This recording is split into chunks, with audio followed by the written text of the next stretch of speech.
وزیر اعلیٰ خیبر پختونخوا علی امین گنڈاپور نے کہا ہے کہ پنجاب پولیس نے ہر 3 کلومیٹر پر شیلز برسائے۔ ظلم کے باوجود پھنسنے والے اہلکاروں کو ریسکیو کیا گیا۔ ادارے عوام کی رائے کا احترام نہیں کر سکتے تو بیچ سے ہٹ جائیں۔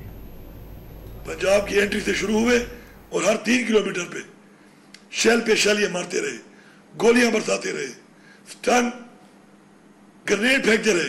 کئی پولیس والے آج ہمارے ہتھے چڑھے ہم پہ ظلم کرنے کے بعد، اور میں نے ان کو ریسکیو کیا کیونکہ مجھے اور ہمارے لوگوں کو ان کی فیملی سے خیال تھا۔ میں اعلان کر رہا ہوں یہاں پر پاکستان کے تمام اداروں کو کہ اگر آپ اپنی قوم کی آواز نہیں سن سکتے، اپنی قوم کی رائے کی عزت نہیں کر سکتے تو سائیڈ پہ ہو جائیں۔ عوام کو فیصلے عوام میں کرنے دیں، سیاسی فیصلے سیاسی فکروں کو کرنے دیں، بیچ میں نہ آئیں۔